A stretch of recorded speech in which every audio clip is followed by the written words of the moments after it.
please take this with like love and respect. That sounds terrible. It's a conflict deal. One person doesn't want to sell, one person does, and I get to talk to attorneys. Like, miss me with this niche, right? In our community, we say, if not me, then who? If I'm not going to stand up and advocate for these parties who they're going through the worst time in their life. They're not bad people. They're just going through the time of their life. And if somebody doesn't stand up and guide them through it, who? Like, and oftentimes we see nobody does, and they lose. They lose money. They lose the house. They lose any ability to move on, start over, have a better life. You talk about it privately. We talk about it publicly. This is the Real Estate Insiders Unfiltered podcast.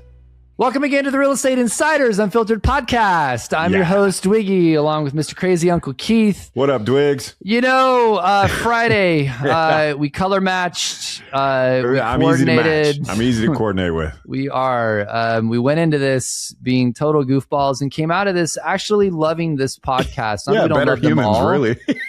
But like it was awesome to listen to her.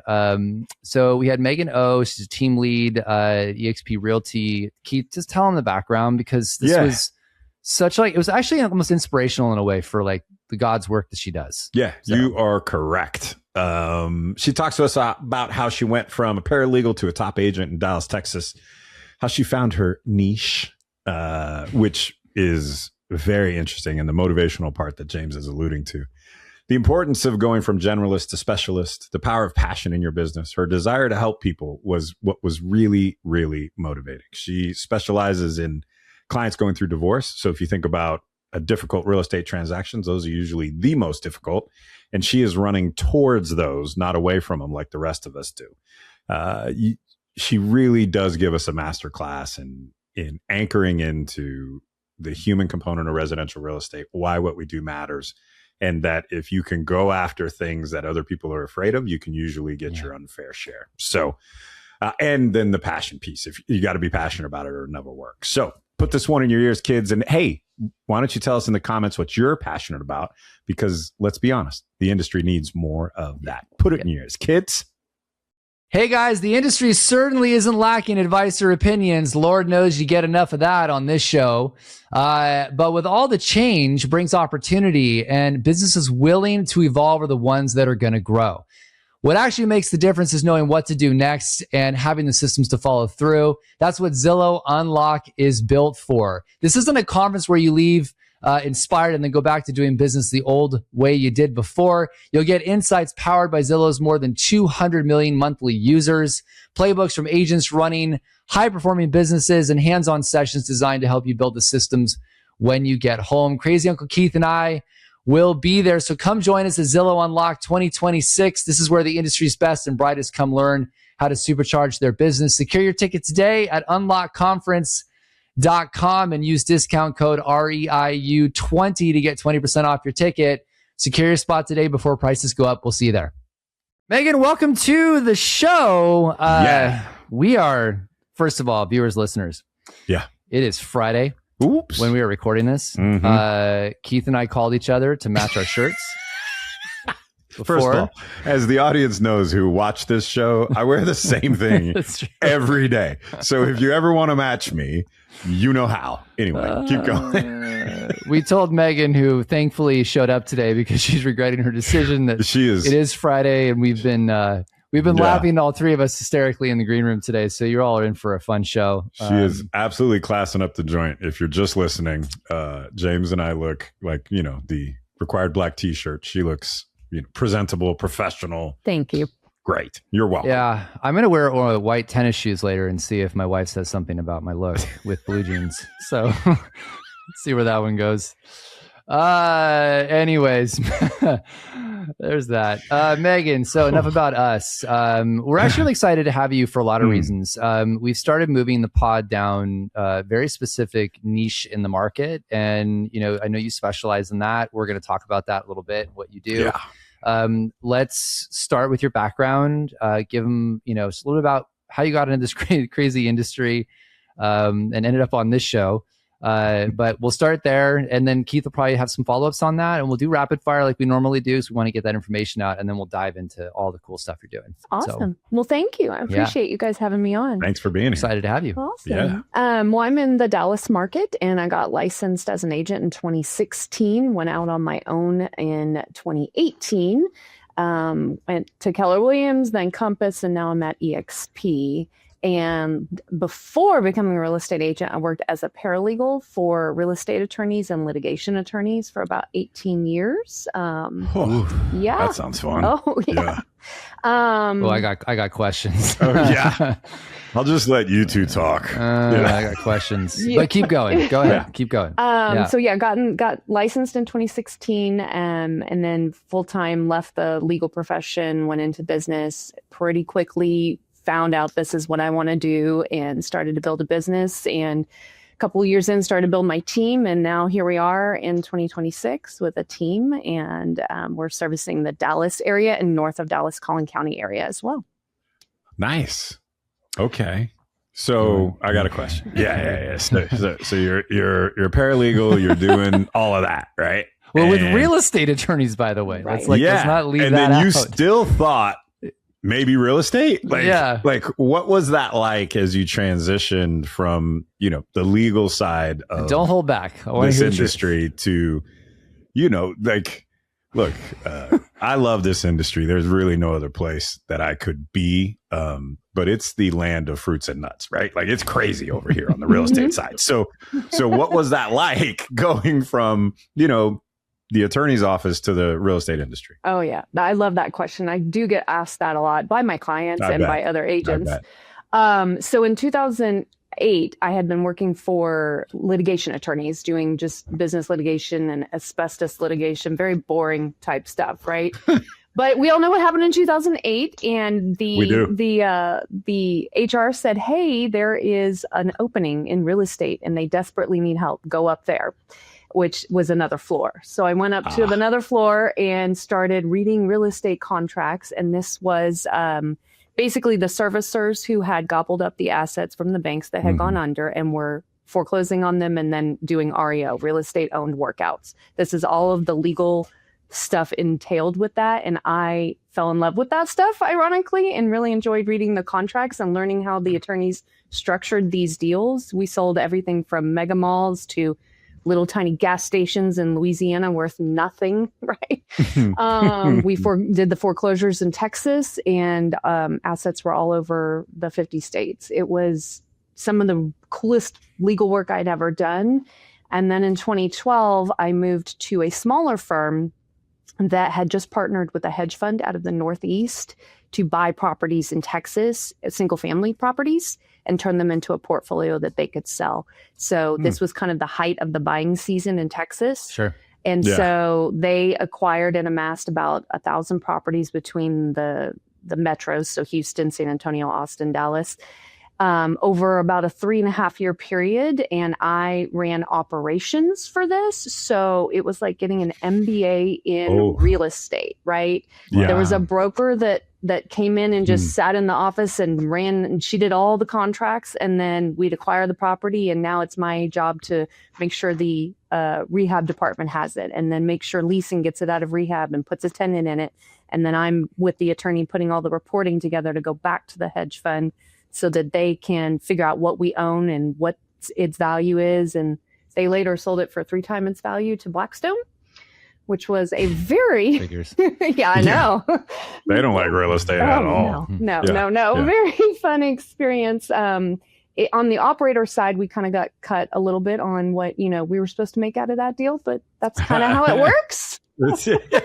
Usually, yeah. So after that, the attorney kind of turned a little bit more back towards the legal, which was helping the attorney or helping people buy, or he was an SEC attorney, so they would do private placement for apartment complexes or storage units or whatever they were putting together, these kind of deals, which was, again, how I learned about more real estate.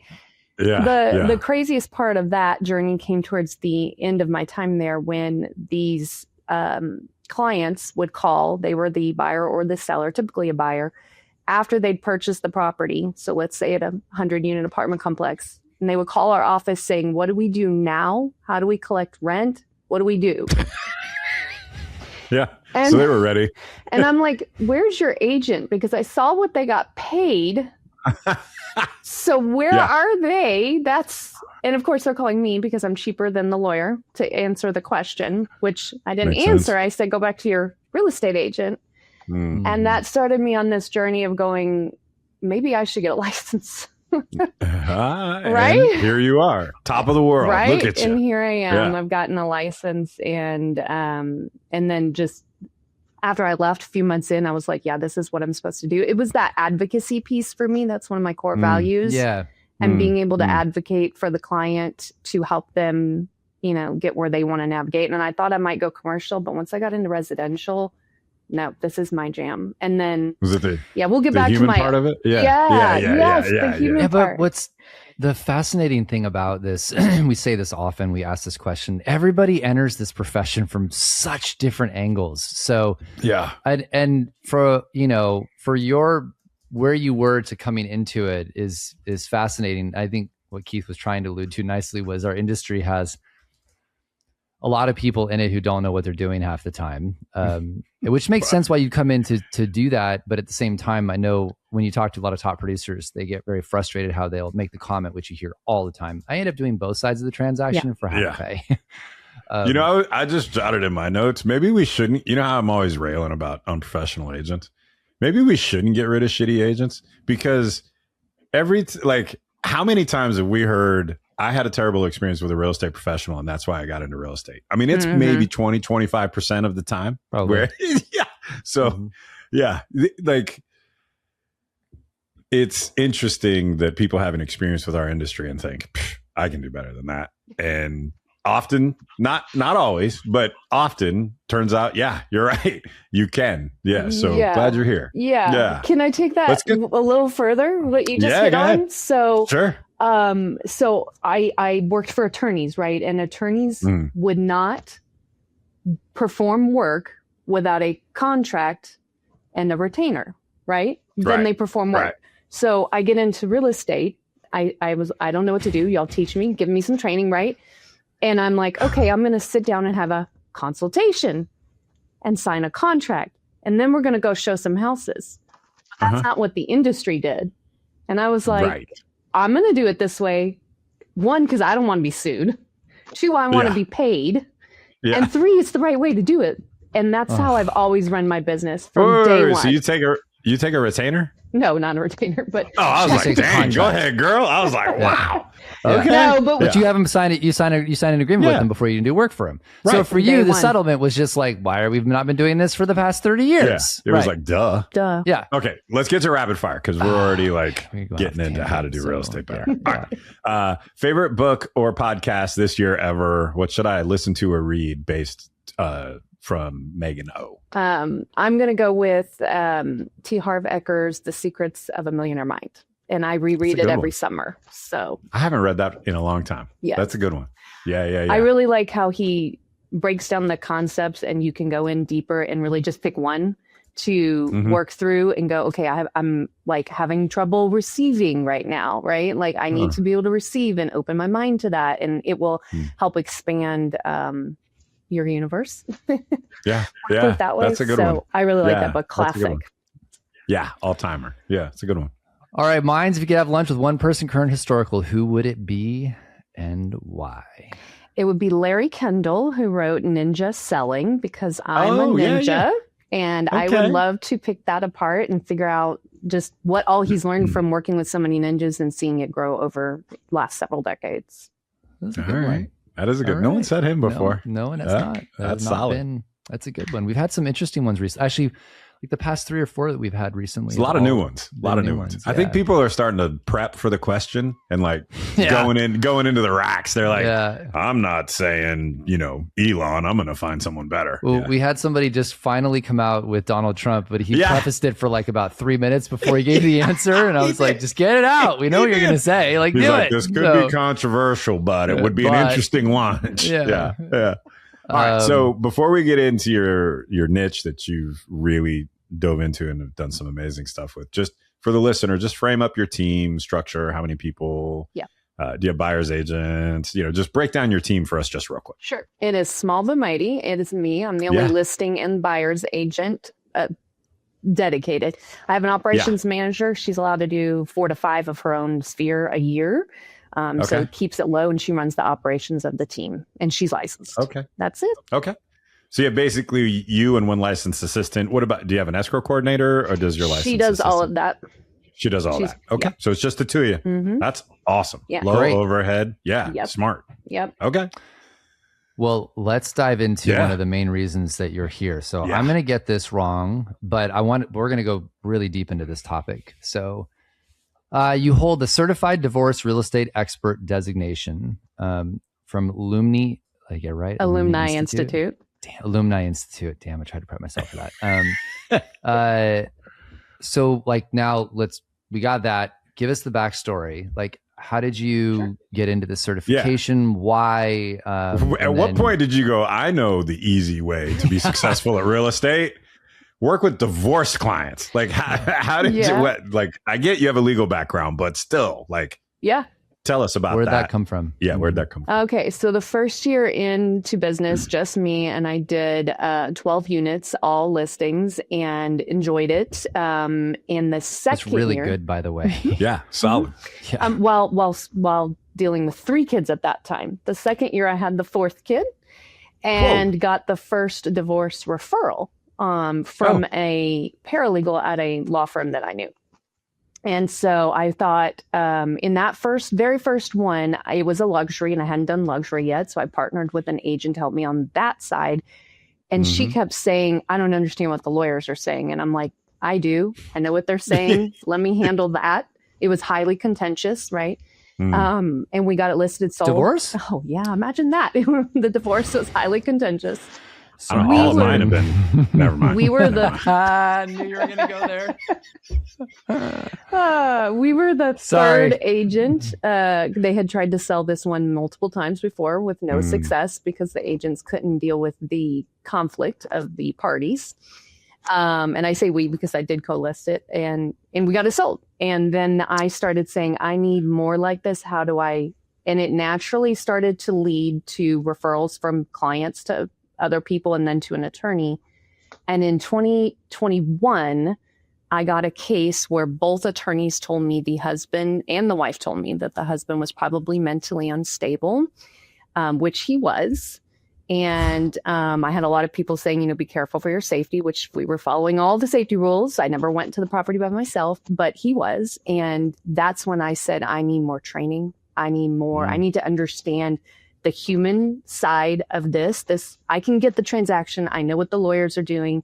There's a human component that I need to understand, like the art of the real estate, right? So I had heard about Alumni Institute based out of California, and they had converted obviously to Zoom platform training because of COVID. So it was an opportunity for me to go and get trained intensively in the course in 2022. So that's when I got certified, and then started to build my business towards the end of that year in this niche. I have a lot of questions. Go. Keith, you want to kick us off? No, go ahead. Go ahead. So first of all, what attracted you to that is, like, I guess, a question I want to ask, because I see you want to advocate for people, and I caught that from the earlier part you mentioned, but this seems like a very difficult and emotional path. Unfortunately frequent. I'm sure you know the stats. You probably can tell us. Like, I'm assuming I guess let's start there. Like, what percentage of transactions are happening in real estate because of divorce? Is it a significant market share? Is it like a? So the last stat I have is from the NAR Economist, and it was like 1.3 million divorces, and that was a last year stat, so 2025. Wow. So that's a lot of divorce out of the total number of transactions, right? And I don't remember the total number of transactions.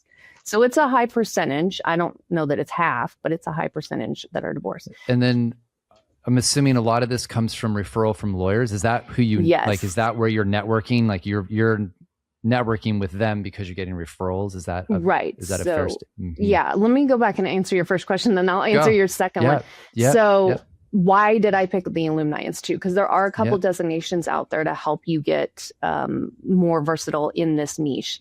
The Alumni Institute is the only one who you are being trained by attorneys, judges, and a real estate professional that is doing this. And hey, they have been doing this for decades.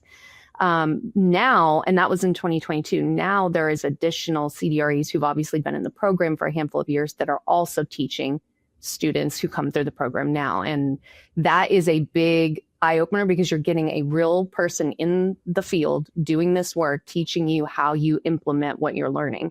But the legal side of it and the name recognition for how the attorneys understand the certification is really important.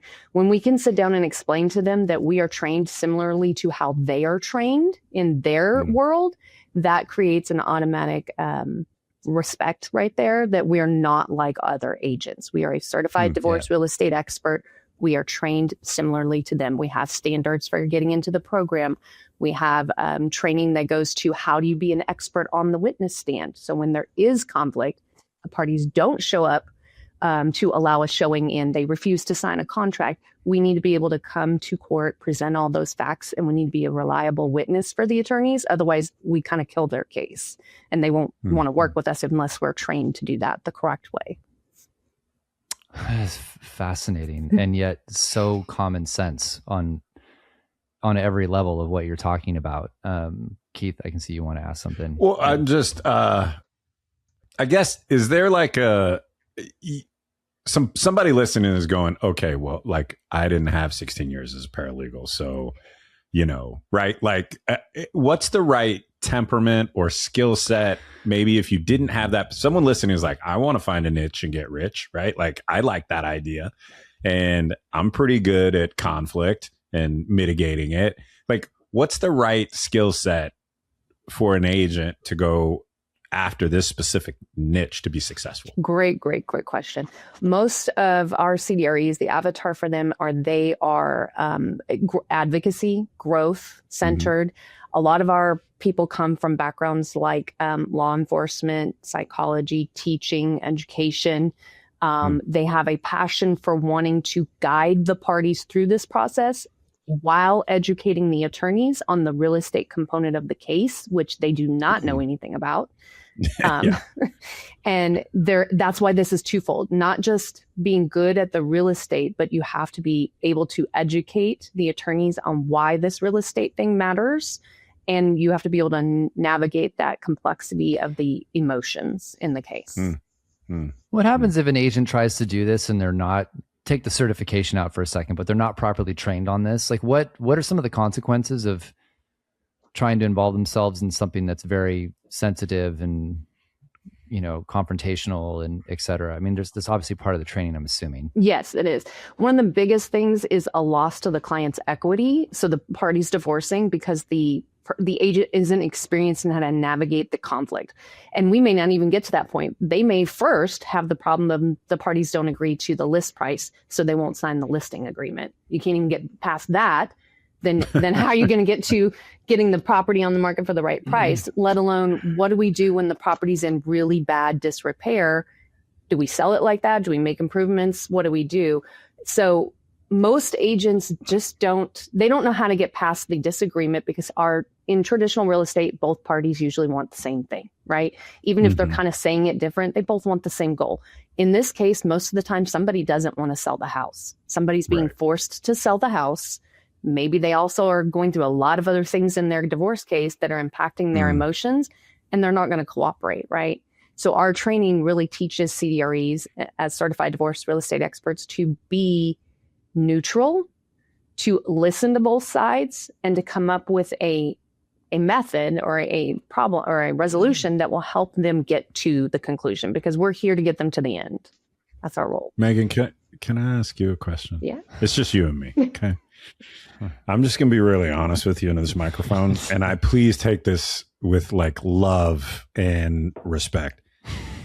That sounds terrible. Tell me why it isn't. Because it's a conflict deal. One person doesn't want to sell, one person does, and I get to talk to attorneys. Like, miss me with this niche, right? But maybe that's the exact reason more people should go after it, because the default reaction for 99.9% of the population is, right? Like, so I guess demystify that for me. And like, why should I not? Because I think most people's natural reaction is, I'll find a different one. And why should they slow down and push past that knee jerk feeling and have a more thoughtful approach to approaching this? It's a really good question, Keith. Great question, Thanks. Keith. Yeah. In our community, we say, if not me, then who? If I'm not going to stand up and advocate for these parties who they're going through the worst time in their life. Yeah. They're not bad people. They're just going through the shittiest time of their life. Yeah. And if somebody doesn't stand up and guide them through it, who? Like, and oftentimes we see nobody does, and they lose. They lose money. They lose the house. They lose any ability to move on, start over, have a better life. So I love that answer, by the way. Oh yeah, I mean, it's really like, so many people say they got into this real estate business because they love helping people, but I only want to help them when it's kind of easy. Like, I don't want the hard one having to help somebody, right? The really hard one. That feels, I don't want that one. Yeah. And I run to that. yeah. That's my point, is like, we all should be, right? Like, it shouldn't be this thing that we lean away from. I just think, I think a lot of agents might, and I love, one, that you're having the courage to do it, then to talk about it and do it in this sort of, I mean, I don't know, it's Friday afternoon and I live in Northern California, but in this sort of love-centered way, right? Like, in this, let's all help. Let's help these. They need help. Let's help them. That's what we're here for. That's what we do. Yeah. Well, so I have a follow-up on this. It's like, so there is that, makes total sense. And I can just tell that about you. That would make complete sense that you would go down that road. And I'm glad you're doing it, because it's the worst point in someone's life. They're just in a mess. And they need someone to advocate.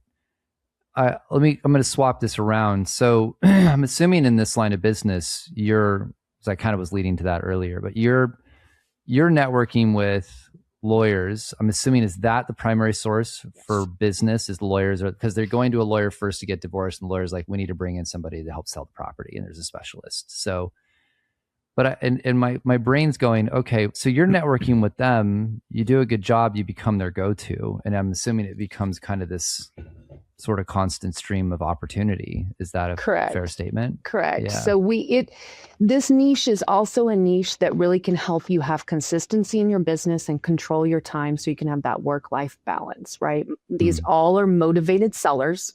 They have to sell. They cannot keep the house. Either one of them, they are required to sell. Oftentimes the court orders them to sell the property. So at some point it will be sold. Even if it does take time, it will still be sold. So that's the first thing. The second thing is, when we start networking with these attorneys and we build a rapport and trust, and they begin to trust us and see how we are different than other agents, it's typically a phone call or an email. I've just appointed you in a case. Here's the information. And then we're off to the races and we start doing our job, right? It's not a lot of, I got a cold call, I got to do all the other crazy, post 55 things on, so all the other things that our industry TikTok does. dances. Right. You're not doing TikTok dances? No, me neither. No, not doing those. No, not yet. No, I just open my email. If the economy doesn't get better soon, kids, I might be. So be on the lookout for my new TikTok page. I mean, I follow you on TikTok doing a dance. Everybody would. I'm actually, we might talk about this later, James. Can I ask a follow-up, though? Yes. Because you mentioned being neutral, which I believe is really important in this. And in an industry where we tend to act like we're the bodyguards of our client, right? Or we're these, how do you, like, you're sitting across from two people who can't agree. And then usually it's our job to get them to agree, right? But I feel like in this situation, it's your job to be neutral and just answer questions, or like, how do you do that? Yeah. So let me touch on neutrality, and then I'll answer how I do that. Perfect. Okay. Yeah. So as a neutral, we are not choosing a side. So oftentimes what happens. What we call them? You're a neutral? We're a third party neutral. Yeah. Okay. Because oftentimes the couple that's divorcing will say, hey, we're going to just hire Sally, that's Bob, the husband's sister, to sell the house. Well, she's already impartial. She's automatically impartial to the situation. Okay. It's Bob's sister. Yeah. Right. Or we're going to hire our best friend. Okay. Or we're going to hire the agent that sold us the house. Not always bad things, but they sometimes come in here with a bias to the situation. Whereas the neutral who doesn't know either party or the story, the backstory, comes in with no bias. Clean, right? Okay. I'm not choosing sides. I'm not here to choose sides. Yeah. And we as CDREs will conflict ourselves out if we know them or have a bias. That happens often. Sorry. Conflict us out. What does that mean? So as an example, I had friends that go to church with me that hired attorneys that I know and work with and wanted to hire me. But because I have a personal relationship with them, I'm conflicted. I cannot work on that case.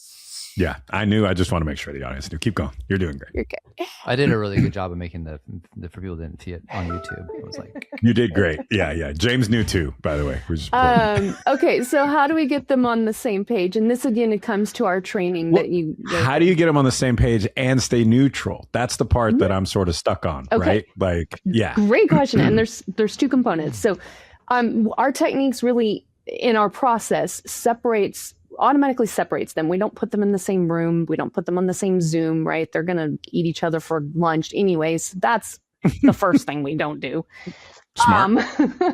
And we understand what their goals are for their process. Like do you need to get out of the house or are you already out of the house, right? We go through what they're looking for, how they're going to do it.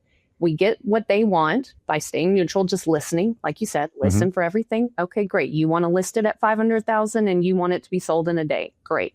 Go over here to the next person, talk to them. They want to list it for 400,000 and take 5 months because they're not invested to sell, right? They want to stay in this sucker as long as they can. Now we have two different objectives, two different things that people want, but we need everybody on the same page. This is when you really bring in that art to talking through it and we come up with a plan that will work. And I often will sit down with these people and remind them why we're doing this in the first place, make the suggestion and show them how the suggestion is going to get them to what they want. And typically by going through that conversation and reminding them, you just want your money so you can move on. This is how you get your money. Gets them closure. Whatever it is they want, you got to remind them of that. And they will come to an agreement. So that's how I kind of remain neutral and keep them on the same page and get a resolution out of them to sign the contract, pick the price, whatever it might be. I'm listening to this going, why would an agent who is not certified ever touch one of these? Because it's destined to be a disaster. Because they don't know anything you just said, which they won't. Like Keith and I wouldn't know what to do. We've never been trained on that. Like you inherently would start to pick bias because you're listening to these stories going like, I want to advocate for this person. No, you can't. You have to stay.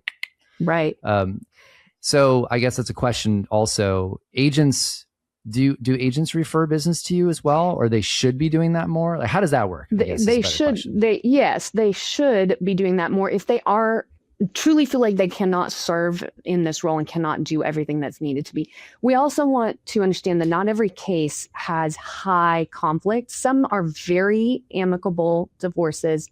Everybody's in agreement. Everybody signs. It's sold. It's done. And maybe a typical agent can do that. Now, here is where I would be very concerned. And this just happened in the last 2 weeks. They're selling due to divorce and the agent discloses that information to the buyer's agent. This happened to me. I was the buyer's agent during the negotiation process. That's not something that should ever, ever, ever be disclosed. It's a violation of fair housing. Yeah. And it doesn't help your client or the other party, obviously. Now, I did not use that in any way to benefit my client. Wish they hadn't told me that. But that's one of the first mistakes. So I would just say, please don't do that. And if you are going to stay in this role as an agent, talk to somebody. Refer out. It's always an option. But talk to somebody who works in this niche and your broker and get some advice there. So that's one of them. I think your second part is just what I would really want to touch on is in alumni, we have over 100 active CDREs throughout the country. We have over 300 who have been trained, but actively. CDRE is just the abbreviation for the designation. Certified Divorce Real Estate Expert. Yep.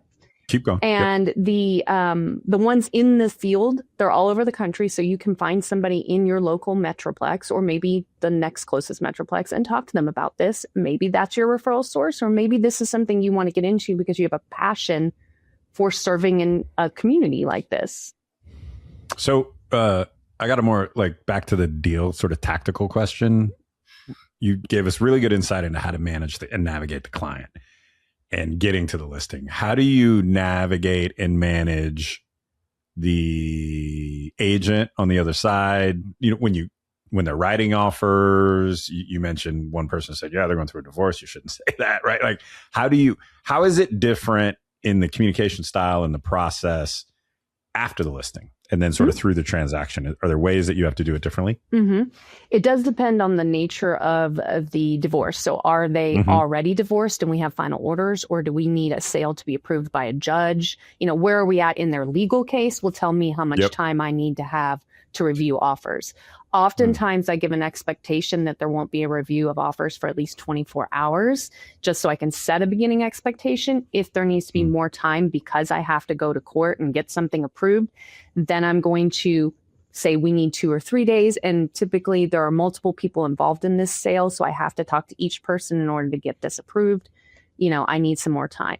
Now, each state, I will say, has different timelines for replying to offers. So you do have to check that. My state in Texas is a little different. We don't have any hard deadline. We have kind of more of a informal, you need to get back to us in about 2 days kind of a thing.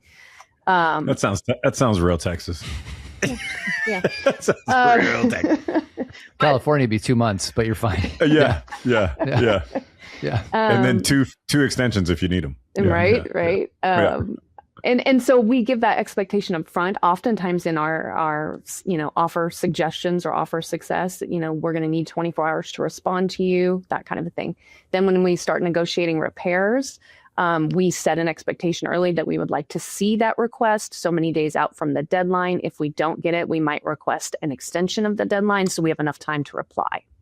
So it's a little like a probate deal. You're just sort of communicating. I mean, obviously it's very different, but from the timeline standpoint and the need to make sure that the other side understands this isn't your normal bread and butter buyer seller situation. And if you and or your clients aren't patient people, you may not enjoy this process. Is that sort of the correct communication track? Kind of like correct. Just this is you preparing them for their reality of being in contract. Correct. And you might lose a buyer out of that because a buyer needs to move quickly and can't wait on the seller. And that's an expectation we set with the sellers is, hey, if you don't want to lose them, you need to respond to us faster than you are probably used to doing. James, I have a few like 30,000 foot questions, but do you have you want to dig deeper on the niche part? I mean, I have questions. I don't know if they're that high. Go. Well, so I had some of the research about you guys are, or are you, I should ask, about being hired as expert witnesses in family law cases too. Can you talk about what that means? I'm trying to, where my brain's at with this is I keep coming back to why would an agent ever take this on with how complicated this is? And I'm almost in my brain going, you're almost violating your fiduciary duty here if you do, because it's so complex that you don't have the training to actually do this transaction. Like I've just seen pitfalls all over the place. So that goes to my expert witness question as well. Yes, agree completely. So when we are hired as an expert witness, it's sometimes as to valuation of the property. We can do like a BPO. We call it a fair market value. And it sometimes is just for one party as their strategy move. Sometimes it's for both parties and they agree to it without a hearing. And when it isn't agreed to determine on price. Correct. Yeah. When it isn't agreed to, then we're on the stand and we testify as to our report that we produced, similar to what an appraisal does, but different than what an appraiser does. And so that's one thing. Then we are also brought in as an expert on the case if the parties are not cooperating. They won't move out of the house. They won't allow showings. They won't sign the offer. So now we have the factual timeline of everything that's happened. We've been keeping track of it, and we go into court with our report, going through each one of the steps to tell the judge what's happened and what remedy we need in order to move the case forward. how many, I'm kind of tying this back. So this is very much a niche that you're a specialist in, and you've had a lot of training to know what you're doing. What's a typical year? How many transactions of these do you do per year? Kind of trying to boil that down to is it 12, 24 on average, much as you want to do in the business? What does it look like? Does this your primary business, or this you also have additional business you do on top? I guess is the question I have a traditional business and I have this, but we have some CDREs that are 100% in this. So it depends on how much you're pushing.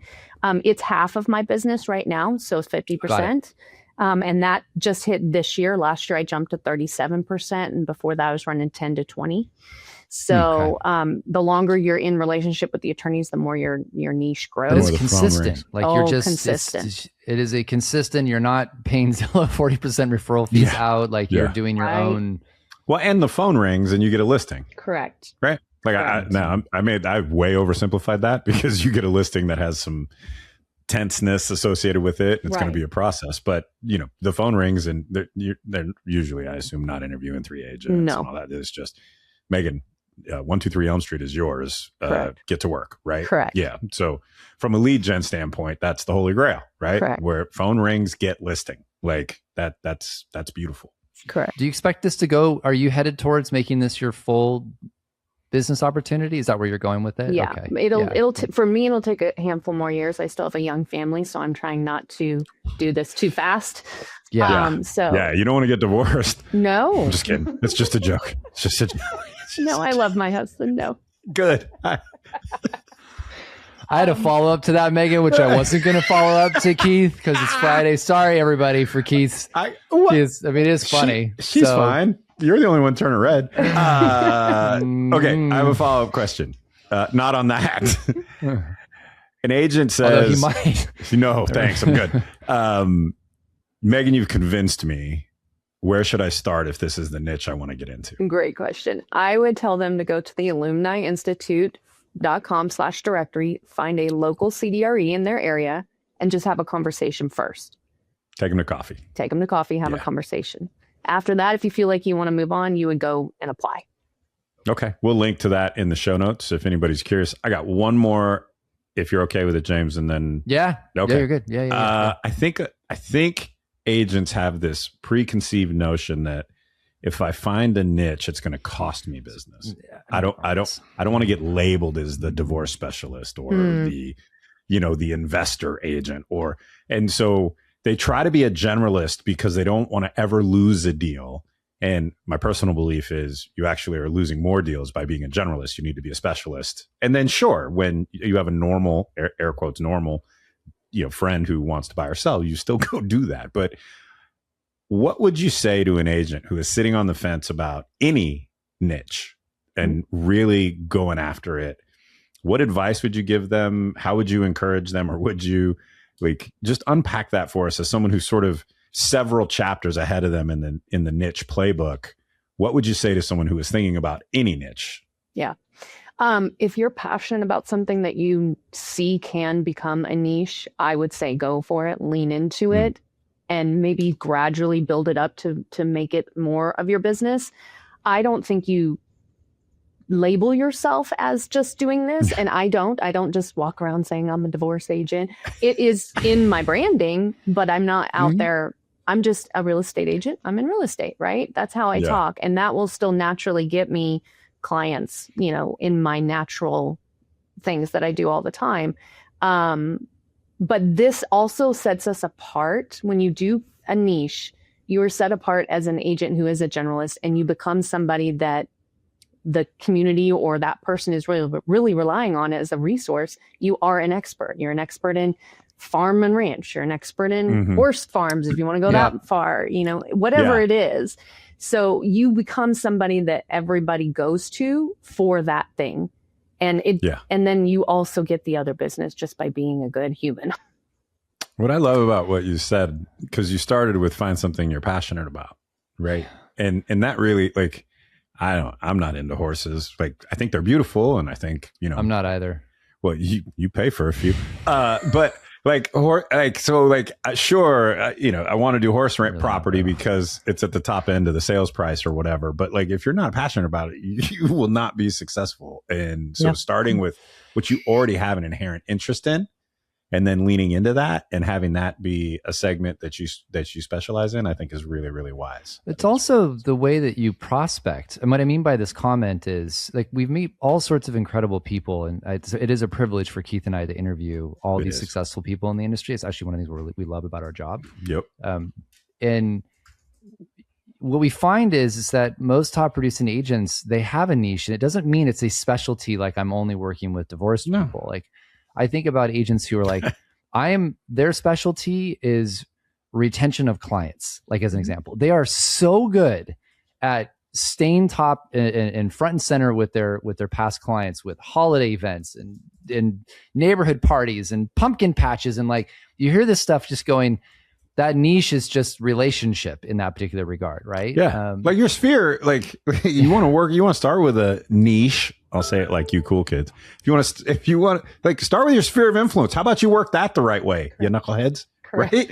And then go find one more and you'll probably never do anything else. Correct. Hey, I'm going to add one final comment too, just before we wrap up, because I think it's really important to state. Thank you, Megan, for doing what you do. Like I genuinely, I have been divorced. Fortunately, mine was not contentious, but I have friends who have been through divorce where it is very contentious.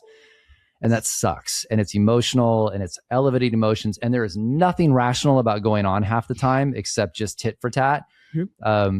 The fact that there's someone advocating for them both to get them, like, I think the part I hone in on here is what you said, like, it's not going to define their life. It's a point in your life. We just need to get you past that. And people just need help during that time when they can't see or think clearly. That what you do makes our industry more professional. And that's the part that I think we should get more, that needs to be honed in on more, is that, there's the stupid TikTok and these influencers and all this dumb shit in Hollywood that all of us who've been in the business a long time think is ridiculous. Yes. And then there's the work that you do, which is like the real, the honest, like this is the real world, not this fictitious thing that everybody thinks it is. And I wish that got more exposure, and I'm glad that we're able to actually make some of that happen today. Thank you. Me too. Genuinely. I really think I started this with, I think I would shy away from it. And I'm starting to become a believer. If I feel that like natural inclination to shy away, I should actually probably do the opposite. Yeah. If I feel like I don't want to, like, I don't want to deal with that, or that makes me nervous. Well, probably means I should lean in that direction, not lean away. Yeah. Because that's where growth is. That's how you get better at anything, right? Is by being challenged and trying to do something that maybe feels a little scary. All right. We end every podcast with this question. If you were an agent, you are an agent. If you were talking to an agent, what's the one thing you would tell them to implement today to help their business? I would tell them to find a niche they're passionate about and go all in on it, because it will create consistency no matter the market and help your business grow. And you'll end up doing what you love. Yep. Yeah. Like, because if you can find that too, like, man, that's the whole thing. So Megan, great advice. Thank you for being here. Thank you. It was great, very much. Great for us. I felt that, on a Friday, this is exactly what I was looking for. Thank you for being you. And we'll look forward to having you back on the show at some point. Thank you. Appreciate it. Thank you. All right. Have a good one. Want to accomplish something today? Simple way. Hit subscribe. Then you've accomplished something.